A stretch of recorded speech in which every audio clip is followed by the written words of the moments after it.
Hello students, I am Kalpana Mishra and welcome back to our YouTube channel. Students, आज के इस video में हम डिस्कस करने वाले हैं क्लास 10 साइंस का यूनिमैक सैम्पल पेपर नंबर 2। ठीक है, सैम्पल पेपर नंबर 2 का आज हम सॉल्यूशन करेंगे। प्रीवियस वीडियो में हमने सैम्पल पेपर नंबर 1 का सॉल्यूशन कर लिया था। ठीक है, तो चलिए इस वीडियो में सैम्पल पेपर नंबर 2 का शुरू करते हैं। तो अगर वीडियो थोड़ी सी भी हेल्पफुल आपको लगती है तो लाइक करना भूला मत करो, लाइक जरूर कर देना और कमेंट बॉक्स में भी बताना कि अगर आपके लिए वीडियो हेल्पफुल होती है मैं जल्दी जल्दी आपकी वीडियोस आगे लेके आऊँगी। अगर आपका रिस्पॉन्स नहीं आता है तो मैं डीमोटिवेट हो जाती हूँ और जिसकी वजह से मैं आगे वीडियो बनाना फिर बंद कर देती हूँ। ठीक है, तो इसके लिए मुझे मोटिवेट करने के लिए वीडियो को लाइक और कमेंट बॉक्स में कमेंट करना मत भूलना। तो चलिए शुरू करते हैं। फर्स्ट क्वेश्चन है अपना, copper sulphate crystal when the heated strongly lost their water of the crystallization to give anhydride copper sulfate a combined change in the color from। यहाँ पर कॉपर सल्फेट, जो बेटा कॉपर सल्फेट होता है ना, copper sulphate हमेशा blue colour का होता है, इसलिए हम इसको ब्लू विट्रो भी कहते हैं। अब बेटा इसकी कहानी आगे पीछे की मैं इसलिए सुनाती हूँ कि एग्ज़ाम में कई बार सेम ये एमसीक्यू नहीं आते। एग्ज़ाम में इससे रिलेटेड कुछ भी आपको आगे पीछे कोई किसी भी तरीके का क्वेश्चन बना के पूछ लेते हैं, तो थोड़ी सी चीज़ें आगे पीछे की पता होगी, आप मेरी बात तो सुनोगे तो आप वहाँ पे अपना दिमाग चला पाओगे। इसलिए मैं इसको थोड़ी बहुत आगे पीछे की आपको कहानियाँ सुना देती हूँ। ठीक है, तो इसलिए ध्यान से सुना करो आप जरूर। ठीक है, तो इसको ब्लू विट्रियो बोलते हैं क्योंकि इसका कलर ब्लू होता है। अब जब ये क्रिस्टल होता है ना, उसके बाद इसको हीट किया जाता है और इसका जितना भी वाटर होता है सारा निकाल देते हैं, तो ये एनहाइड्रस हो जाता है। मतलब जब सारा वाटर इसका निकाल दिया तो इसके बाद इसका ब्लू कलर जो है वो चेंज हो जाता है। तो वो किस में चेंज होता है? वो ब्लू टू वाइट हो जाता है। ठीक है, नेक्स्ट क्वेश्चन है, common name of Na2CO3 10H2O। तो ये कॉमन नेम किसका है? ये सेकंड चैप्टर में आपको 2-3 क्वेश्चन है छोटे छोटे से दिए हुए हैं, तो इसको पढ़ लेना। ये एमसीक्यू में बहुत बार बन के आता है। तो इसका राइट आंसर है वॉशिंग सोडा। ठीक है, नेक्स्ट है, ये रिएक्शन दे रखी है Zn + CuSO4 give rise ZnSO4 + Cu। किस टाइप की रिएक्शन है? तो हमेशा याद रखना कि जब एक सिंगल पर्सन दे रखा है, यहाँ पे 2 पर्सन दे रखे हैं और ये क्या कर रहा है, इसके साथी को अपने साथ इकट्ठा कर लिया और इसको अलग कर दिया, तो इस तरीके के रिएक्शन को हम कहते हैं डिस्प्लेसमेंट रिएक्शन। तो राइट आंसर इसका क्या है? Displacement reaction. ठीक है, नेक्स्ट, अब यहाँ पर ध्यान रखो, यहाँ पे 2 साथी हैं, बेरियम और क्लोरीन। यहाँ पे सोडियम और सल्फर SO4 मतलब सल्फर टेट्राऑक्साइड। ठीक है, तो सोडियम सल्फेट बोलेंगे इसको। ठीक है, तो यहाँ पर हम यहाँ पे बेरियम सल्फेट बन जाएगा, यहाँ सोडियम क्लोराइड बन जाएगा। तो आप यहाँ पर देखो, Ba के साथ SO4 जुड़ गया है ना, और Na के साथ Cl जुड़ गया, मतलब दोनों ने अपने साथियों को क्या कर दिया? एक्सचेंज कर दिया। तो जहाँ पे भी एक्सचेंज की बात आ जाए ना, वहाँ पर आंख बंद करके आपने क्या कर देना है? Double displacement reaction. ठीक है, नेक्स्ट है, which of the following pair will give the displacement reaction. अब आपको बताना इनमें से कौन सा डिस्प्लेसमेंट रिएक्शन दे सकता है। तो बच्चे यहाँ पे आपको रिएक्टिविटी सीरीज पता होनी चाहिए। रिएक्टिविटी सीरीज में जो ज़्यादा रिएक्टिव एलिमेंट होगा ना, वो जो लेस रिएक्टिव एलिमेंट होगा उसको उसके साथी से दूर कर देता है। तो यहाँ पर जितने भी एलिमेंट्स दे रखे हैं वो यहाँ पर कॉपर है, सिल्वर, Ag का मतलब होता है सिल्वर। सिल्वर बहुत कम रिएक्टिव होता है, कॉपर इससे ज़्यादा रिएक्टिव होता है। तो कॉपर क्या करेगा? इस सिल्वर को अलग कर देगा और खुद जाके इसके साथ दोस्ती कर लेगा। तो इसलिए इसको हम क्या बोलेंगे? कौन से इसे डिस्प्लेसमेंट रिएक्शन करेंगे? तो यहाँ पर कॉपर और सिल्वर नाइट्रेट। नेक्स्ट, गैल्वेनाइजेशन में जो मेटल के ऊपर लेयर डिपॉजिट की जाती है वो कौन सी मेटल होती है? वो होती है जिंक की। नेक्स्ट है ब्यूटेनॉन 4 कार्बन। ब्यूटेनॉन में 4 कार्बन होते हैं, बताओ फंक्शनल ग्रुप।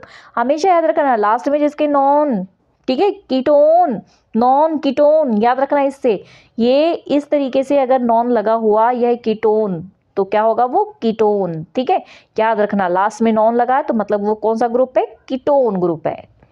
नेक्स्ट है xylem, the xylem in plants responsible. क्या है इसका answer? Transport of water. Xylem, Z से याद रखना, जाइलम, जा से जाइलम हिंदी में है ना, जा से जड़। जड़ों में क्या होता है? जड़ों में वाटर का एब्जॉर्प्शन होता है, तो ट्रांसपोर्ट ऑफ वाटर। नेक्स्ट है हमारा प्लांट हार्मोन। अब प्लांट हार्मोन के नाम जो होते हैं वो अगर याद होंगे, यहाँ पे ऑप्शन आप इजीली बताओगे, ऑक्सिन, जिब्रेलिन, साइटोकाइनिन, एब्सिसिक। ठीक है, तो यहाँ पे जो मैंने नाम लिए उनमें से कौन सा नाम मैच कर गया? साइटोकाइनिन। ठीक है, तो ये हमारा प्लांट हार्मोन होता है। नेफ्रॉन। नेफ्रॉन कहाँ होता है? आपने एक्सक्रीटरी सिस्टम पढ़ा है, एक्सक्रीटरी सिस्टम में हमने किडनी, किडनी में क्या होता है? नेफ्रॉन। तो राइट आंसर क्या हो गया? Kidney. Sex chromosome present in male, male में कौन सा सेक्स क्रोमोसोम होता है? XY। अगर यहाँ पे आपसे फीमेल पूछ लिया जाए तो आप क्या करोगे? XX। ठीक है। नेक्स्ट, बाइनरी फिजन अकर इन, बाइनरी फिजन किस में होता है? अमीबा में। ठीक है, हमेशा याद रखना बाइनरी फिजन किस में होता है? अमीबा में। The gap between two neuron, दो न्यूरॉन जब दो होते हैं ना, दो क्या बहुत सारे हमारे बॉडी में न्यूरॉन्स होते हैं, मिलियंस ऑफ न्यूरॉन्स होते हैं। जब दो न्यूरॉन के बीच का जो गैप होता है, ये आपस में चिपके नहीं होते, थोड़े थोड़े दूर होते हैं, तो जो बीच का गैप होता है उसे हम बोलते हैं synapse. Next, the plant use by the Mendel study inherited trait, inherited trait के लिए जो प्लांट यूज किया था मेंडल ने, वो प्लांट कौन सा था? बिल्कुल इजी, पी प्लांट। अब क्यों यूज किया था? क्योंकि उसके पास कैरेक्टर्स बहुत सारे थे और उसकी लाइफ साइकिल बहुत छोटी थी, जिससे उनका एक्सपेरिमेंट फटाफट हो जाना था, है ना। नेक्स्ट है, which of the following would be prefer the while reading small letter found in dictionary. अब डिक्शनरी के छोटे छोटे अक्षर देखने हैं, ये छोटा अक्षर देखना है, तो हम कौन सा लेंस यूज करेंगे? ऐसा लेंस यूज करेंगे जिसमें हमें बड़ा दिखता हो, है ना। तो वो कौन सा लेंस होता है? वो कन्वेक्स होता है। कन्वेक्स लेंस से हम चीज़ों को बड़ा करके देख लेते हैं। लेकिन अब हमारे पास फिर कंफ्यूजन आ गई, हमारे पास यहाँ दो दो कन्वेक्स दिए हैं। अब बताओ इसमें से कौन सा आंसर हम चूज करें? तो यहाँ पर इस पे ध्यान दो। अब फोकल लेंथ एक पे 5 है, एक पे 50 है, तो जिसकी जो पावर होती है वो रेसिप्रोकल होती है फोकल लेंथ के। रेसिप्रोकल का मतलब फोकल लेंथ ज़्यादा होगी तो उस लेंस की पावर कम होगी, फोकल लेंथ कम होगी तो उस लेंस की पावर क्या होगी? ज़्यादा होगी। तो हमारा कम फोकल लेंथ वाला कौन सा है? 5 वाला है। तो राइट आंसर क्या हो गया हमारा? C। नेक्स्ट क्वेश्चन है, what will be the focal length of a convex mirror whose radius of curvature 32 centimetre. तो यहाँ पे सिंपल सा फॉर्मूला याद होना चाहिए। ये आपसे फोकल लेंथ पूछ रहे हैं, आपको रेडियस ऑफ कर्वेचर दे रखा है, तो F इज इक्वल टू क्या होता है? R/2। याद रखना, R हमारे पास 32 है, नीचे 2 डिवाइड करके हमारे पास कितना आ गया? 16। तो यहाँ पर राइट आंसर क्या हो गया आपका? 16। अगर आपको लगता है मैंने जल्दी जल्दी कर दिया तो आप वीडियो को दोबारा देख लेना, ठीक है। वीडियो बहुत लंबी ना हो इसलिए मैं फटाफट आपको करा रही हूँ, ठीक है। In an electric circuit volt meter कैसे कनेक्ट होता है? सीरीज या पैरेलल? राइट आंसर क्या है? पैरेलल, ठीक है। Next, which of the following is unit of potential difference. Potential difference की यूनिट क्या होती है? वोल्ट, ठीक है। याद रखना ये सारी चीजें। ओम किसकी यूनिट होती है? अच्छा जल्दी बताना मुझे कमेंट में, ओम किसकी यूनिट होती है? ये मेरी तरफ से क्वेश्चन है, ओम किसकी यूनिट है? पूरा आंसर लिखना, ठीक है, कि किसकी यूनिट होती है ओम। नहीं तो फिर कई बार मैं क्वेश्चन तो पूछ लेती हूँ लेकिन मैं भूल जाती हूँ मैंने वीडियो में क्वेश्चन कौन सा पूछा है। तो आप मुझे क्वेश्चन के साथ आंसर देना, फिर मुझे याद आ जाएगा, अच्छा हाँ मैंने ये क्वेश्चन पूछा था, ठीक है। Which of the following correct describe the magnetic field near a long wire. Long wire के पास जो करेक्टली जो मैग्नेटिक फील्ड होता है वो क्या होता है? वो होता है कंसेंट्रेटिक सर्कल। आपने देखा हो ना, कोई वायर है उसके चारों तरफ ऐसे सर्कल सा मैग्नेटिक फील्ड होता है, अपने अगर आपने चैप्टर को अच्छे से समझा है तो, ठीक है। At what level autotroph are present. Autotroph के कितने लेवल प्रेजेंट, और नहीं कितने नहीं पूछा इन्होंने, किस लेवल पे ऑटोट्रॉफिक होता है। ऑटोट्रॉफिक का मतलब क्या होता है? जो अपना फूड खुद प्रिपेयर करते हैं। खुद प्रिपेयर कौन करता है? प्लांट। तो प्लांट कौन से नंबर पे होगा? सबसे पहले नंबर पे, ठीक है। आई होप चीजें आपको समझ आ रही होंगी। नेक्स्ट क्वेश्चन है हमारा, dash hormone help in cell division.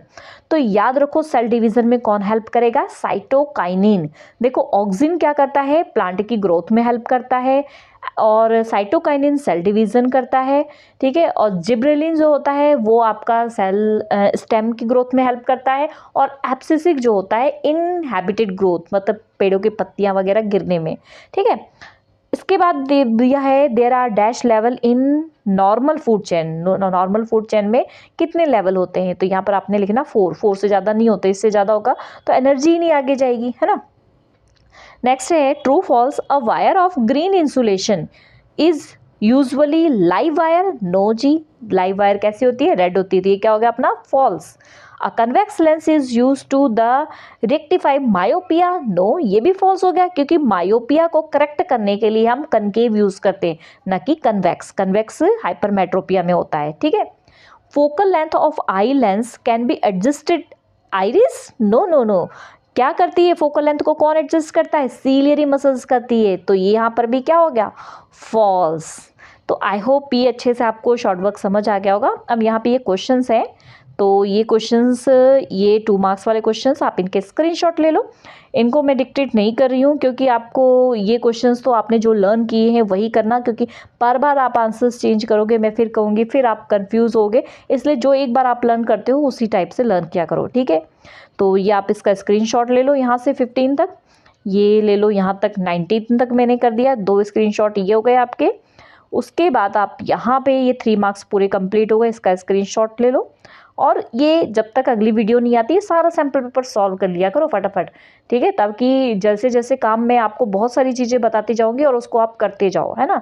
मुझे थोड़ा सा टाइम कम मिलता है इसलिए मैं आपकी हेल्प कम कर पाती हूँ, कोशिश बहुत करती हूँ, ठीक है। यहाँ पे ये 5 मार्क्स के इंपॉर्टेंट क्वेश्चन, वैसे 5 मार्क्स के मैंने जो आपको बता रखे ऑलमोस्ट वहीं से पेपर आ जाता है, लेकिन फिर भी आपको टाइम हो तो आप इसको भी सॉल्व कर लेना, ठीक है। ये हो गया आपका 5 मार्क्स के सारे। ओके स्टूडेंट्स, वीडियो थोड़ी भी हेल्पफुल लगी तो वीडियो को लाइक शेयर करना। मिलते हैं नेक्स्ट वीडियो में, बाय बाय।